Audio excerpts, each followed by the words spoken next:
Hello, welcome to day 30 of DSA challenge, and we have completed our 30 days of DSA challenge, and we have learned many things: arrays, string, binary search, sat, map, and the basics of language as well. So with this, let's continue our DSA journey. And yesterday I got a comment related to two pointer approach, that please explain this approach as well. So I have already uploaded two videos related to two pointer, and those are with arrays. But in today's video, we will see two pointer approach with string question. And the question is longest palindromic substring. So with this, let's start with our question. Let's go. Let's start with our question. And the question is longest palindromic substring. So first we need to know that what is palindromic, right?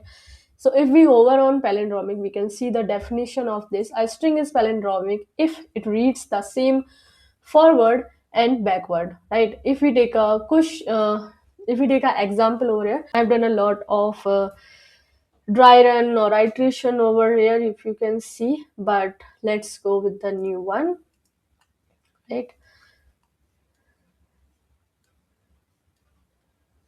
Okay, so let's start. So let's start here. Okay, so if we say this a, if we reverse this a, we will get a only, right? If we have a, if we reverse these, then also we will get a. If we have a and b, if we will reverse this, then what we will get? Ba. So this is not a palindromic, right? Instead of AB, if we will have ABA, then if we reverse it, then A will come first, then B, then A. It is a palindromic, right? It is a palindromic. So that's the simple definition of palindromic. And if it is saying substring, it means there can be more characters here, right? As D, E, A, B. So we have to find the longest substring that should be palindromic, right? Let's go with that. So here we have a one input example, that is BABAD. Right? So first we will go through with our brute force, and after that we will see our two pointer approach, and we will see how two pointer approach is reducing our time complexity by big O of n, right? So let's go. BABAD, right? So let's start. So what should be our answer in this? First, we will see in a simpler way, right? If we see BA, we will start from B, right? B, okay. So for now, this is the largest one. If we go, B will go till A. This is BA, right? If we reverse it, that is not a palindromic. If we'll go further, then we will get BAB, then we will get BAB, and this is a, for now, this is the largest palindromic, right? We will go BABA, then no, then again till D, no. Okay, we will remove this one and we will start from A, then we will find ABA. Yes, this is the one. We can say ABA also. And ABAD, no. Then remove this. Let's start with BAD. BAD, no. AD, no. So these two can be our answer, but both of, but the length is same for both, so we can return any one of them, right? So BABA or BAB, correct? So this was the simpler way to understand the input. So after that we can get our output value, right? Now let's start with our first approach, that is BA. Okay, so let's take an input example, BA BAD. BABAD. So I is here, J is also here. I cited this. So we will have one temp. Temp will be what? This will be S of I j plus 1. This will contain a substring of from the string. So here we have I and j. So we can take our answer is empty string over here. And if the length of this temp is greater than the length of answer, right? And as well, the reverse of this temp, the reverse of this temp and the reverse of this temp will be this equal to this temp. So these conditions should be matched. सबसे पहले एक तो हमारी length अगर उससे ज़्यादा हो रही है और हमारा जो रिवर्स है सब स्ट्रिंग वो हमारे स्टैम्प के इक्वल होना चाहिए, then we can say yes answer equal to temp, right.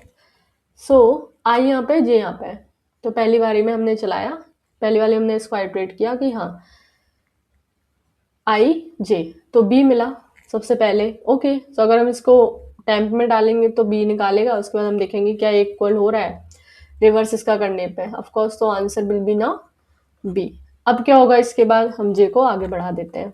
हमने जे को आगे बढ़ाया and then we are saying that B A और इसका रिवर्स ए बी, क्या ये दोनों इक्वल है? बिल्कुल भी नहीं है. तब क्या होगा?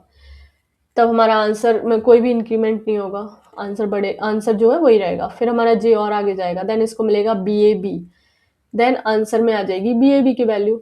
After that J will move forward A के पास, तब इसको कुछ नहीं मिलेगा और फिर यहाँ पे आ जाएगा, फिर इसको कुछ नहीं मिलेगा. तो एक बार तो इसने क्या कर ली, ये वाली लूपिंग कर दी फर्स्ट टाइम पे. अब सेकंड हमारा क्या आता है कि हमें दोबारा से देखना है, राइट. इस बी को हटा के हमें अब ए से स्टार्ट करना है. तब हमें क्या चाहिए पड़ेगा, एक और लूप चाहिए पड़ेगा जो हमारा आइटरेट करेगा यहाँ तक आई लेस देन एन तक, और जो सेकंड लूप है वो हमारा जे है जो हमारा इधर आइटरेट करेगा. और जे की वैल्यू तब अपडेट होगी जब हमारा जे एक बार लास्ट में पहुंच गया है और आई को दोबारा से आइटरेट होना है, तो हमारी जे की वैल्यू आई के इक्वल अपडेट हो जाएगी, राइट. तो इस तरीके से हमें अपना फाइंड हो जाएगा longest palindromic substring. But जो इसकी टाइम कॉम्प्लेक्सिटी रहेगी वो रहेगी big O of n square dot big O of n, right. We can say big O of n square dot n, so it will be big O of n q. और ये क्यों हो रहा है n q? तो पहला तो एक लूप हो गया ये वाला while I is less than n, second loop हो गया while j is less than n. And if you are noticing कि ये जो j है वो एक बार यहाँ तक एक बार एंड तक पहुंच गया है, बट उसके बाद जैसे ही i की वैल्यू अब i दोबारा से आइटरेट होना स्टार्ट हुआ है, मतलब आगे मूव हुआ है, वैसे ही हमारा j दोबारा से वापस आ गया, फिर से अब वो एंड तक जाएगा, दोबारा से पूरा का पूरा स्ट्रिंग को सर्च करेगा. That's why it is big O of NQ. So let's go through with the code once as well. सबसे पहले हमने एक आइटरेट लिया I is equal to 0, J is equal to 0, L is equal to length of S, and हमने answer ले लिया. इसके बाद हम कह रहे हैं कि हाँ ठीक है हमारा फर्स्ट लूप ये है क्योंकि हमें पहले वाली जो वैल्यूज है उनको हटाना भी है, तो हमने यहाँ पे I लेस देन N करा. देन आफ्टर दैट J को हम I के इक्वल रखेंगे एंड एक और लूप लगाएंगे जो हमारे J को स्टार्टिंग से एंड तक पूरा का पूरा भेज रहा होगा. फिर हम एक टेम्प की वैल्यू लेंगे जो कि हमें नीडेड है ताकि हम आई और जे के बीच में जितने भी कैरेक्टर्स हैं उनको स्टोर कर पाएं और एक सब स्ट्रिंग को स्टोर कर पाएं. एंड आफ्टर दैट हमें देखना है कि जो हमने टेम्प की वैल्यू स्टोर कराई है वो और जब हम उस टेम्प की वैल्यू को रिवर्स कर रहे हैं वो दोनों इक्वल है कि नहीं है, और साथ के साथ जो हमें नया टेम्प मिला है, हमें जो नया सब स्ट्रिंग मिला है उसकी लेंथ हमारी जो पुराना आंसर है उसकी लेंथ से ज़्यादा होना चाहिए, तभी हम उसको आंसर को चेंज करेंगे. अदरवाइज हम कुछ नहीं करने वाले हैं, हम सिंपल यहाँ पे j प्लस इक्वल टू 1 कर देंगे. सो j प्लस इक्वल टू 1 दोनों ही केस में होने, चाहे तो ये कंडीशन फुलफिल हो या ना हो, राइट. तो एक बार ये वाली चीज़, एक बार हमारा j पूरा का पूरा लूप चल जाएगा. After that we will move further जैसा कि हमने अभी देखा, and at the end we will return our answer, right.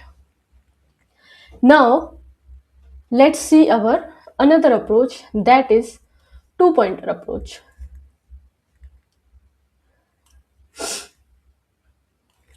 Okay, so this is BA, BA, D, right? Cool. अब हम इसमें क्या करेंगे, सबसे पहले तो हमें आइट्रेट करना पड़ेगा इसको, तो हमने अपना बोल दिया कि हाँ भाई आई हमारा अभी इस पॉइंट पे है, राइट। अब अगर अभी इसको देखें तो ये ऑड है, राइट। क्यों? क्योंकि इसमें 5 कैरेक्टर्स हैं अभी, राइट। इसमें 5 कैरेक्टर्स हैं अभी। तो सबसे पहले अभी हम इतना नहीं सोचते कि ऑड है इवन है, बट हम एक तरीके से स्टार्ट करते हैं कि हाँ।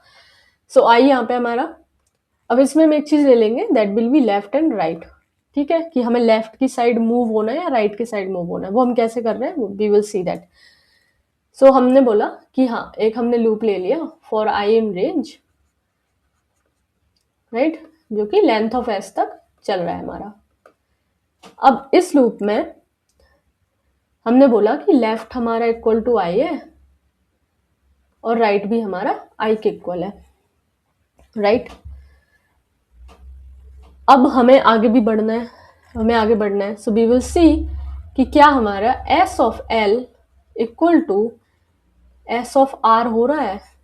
अब ये चीज हम क्यों कर रहे हैं, इससे हमें क्या फायदा होने वाला है। सो लेट्स सपोज अगर हमारे पास ए बी ए है, तो अगर ये दोनों सेम है तो क्या हम नहीं बोल सकते कि that is the palindromic substring, right. We can say that, right, this is the palindromic substring। तो यहाँ पे जो हमारा लेफ्ट एंड राइट है, दो आइट्रेटर है हमारे पास, इनको भी हैंडल करना है। So what we will do कि हाँ, लेफ्ट इज ग्रेटर देन 0 होना चाहिए हमारा, ग्रेटर देन इक्वल टू 0 हमारा, और राइट जो हो वो हमेशा लेस देन होना चाहिए लेंथ ऑफ एस के, ताकि ये दोनों के दोनों कभी इंडेक्स आउट ऑफ रेंज ना करें। सो फर्स्ट हमने चेक करा कि क्या ये दोनों मैच कर रहे हैं, तो अभी हम बी के ऊपर हैं, तो यस वी फाउंड कि हाँ मैच कर रहे हैं। तो हम क्या करेंगे, और साथ के साथ जो हमारा एल है that is greater than equal to 0, और साथ के साथ ये वाली कंडीशन भी हमारी फुलफिल हो रही है। We have to also check if r minus l plus 1 should be greater than length of r minus l plus 1 should be greater than length of result, right. अभी लेंथ ऑफ रिजल्ट क्या है, same जैसे हमने ऊपर करा था, result will be our answer, and इसमें हम कैसे करने वाले हैं, ओके। तो हम इस कंडीशन का भी यहाँ पे ध्यान रखेंगे, right. So if we see here, तो हम लेफ्ट है, यहाँ पे राइट पे है, तो हमारी ये 3 कंडीशन जो एक लूप के साथ हम फुलफिल करने वाले हैं, और ये वाली कंडीशन जब होगी तो हम अपने रिजल्ट को अपडेट कर देंगे, राइट। और अपडेट क्या, वो same S L R plus 1, तो ये हमारा लेंथ ले लेगा, मतलब उतना का सब स्ट्रिंग ले लेगा। इसके बाद हमारा लेफ्ट और राइट यहाँ पे है, तब हम क्या करेंगे, अपने राइट को आगे मूव कर देते हैं, राइट। सो अपने राइट को हमने यहाँ से आगे मूव करा एक पॉइंट, और एल को हम पीछे मूव करेंगे।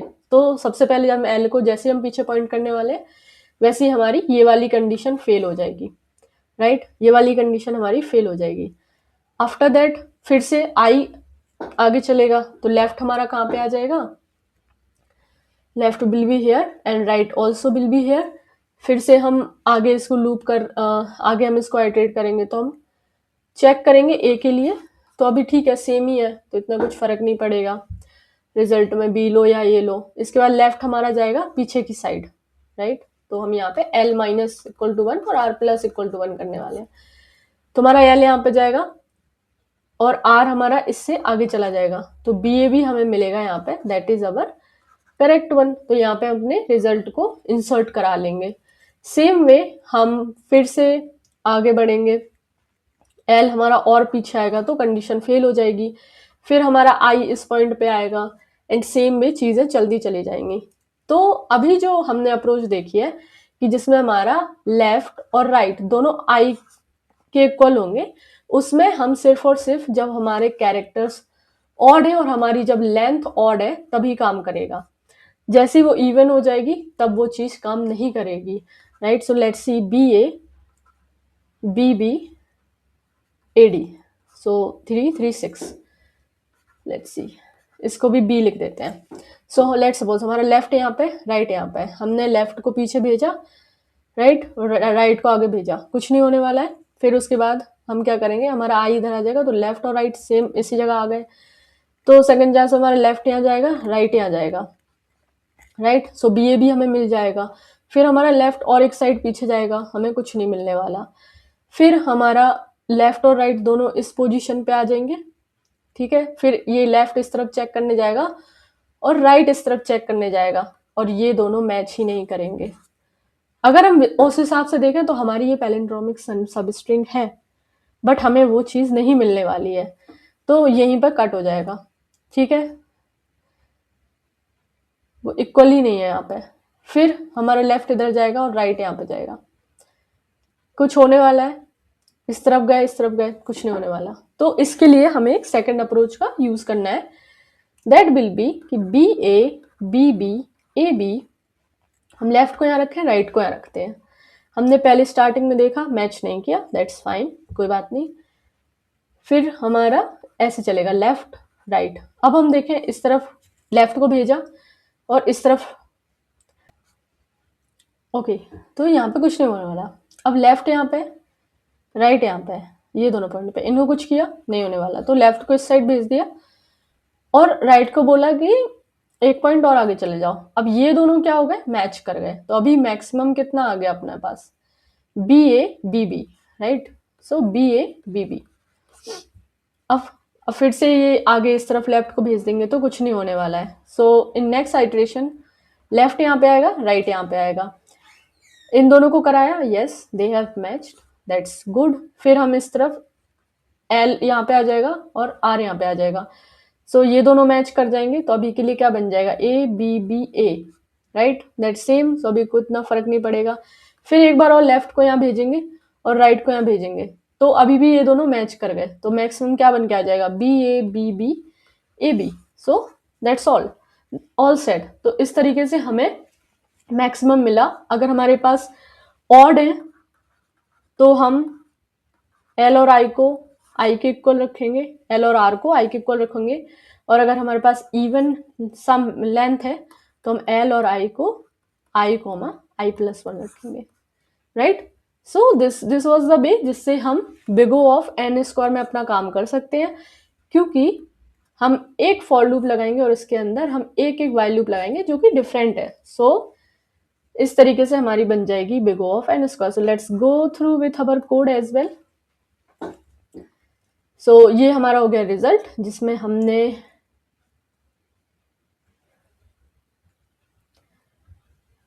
ये हो गया हमारा रिजल्ट, जिसमें हम स्टोर करेंगे अपने आंसर को। हमने एक सिंपल सा फॉर लूप लगाया और उसमें हमने बोला कि left is equal to I है और R भी इक्वल टू I है। अगर ऑड है, मतलब कि जो लेंथ है वो ऑड है, तो हम सबसे पहले वाइल लूप लगाएंगे जिसमें हम कंडीशन लगा रहे हैं अपनी 3 कंडीशन कि L is greater than equal to 0 होना चाहिए, R इससे छोटा होना चाहिए और इन दोनों को मैच करना चाहिए। इसके बाद हम देखेंगे कि R minus L+1 greater than होनी चाहिए उसकी रिजल्ट से, एंड उसके बाद हम वो सब स्ट्रिंग को इस रिजल्ट में स्टोर कराएंगे। एक हम L को माइनस लेफ्ट हैंड साइड भेज देंगे और राइट को एक पॉइंट से राइट हैंड साइड भेज देंगे। और अगर I hope I was able to explain the question and the 2 pointer approach as well, and I hope आप भी अपने DSA के क्वेश्चन सॉल्व कर रहे होंगे। With this, let's learn and grow together. Thanks for watching. Bye bye.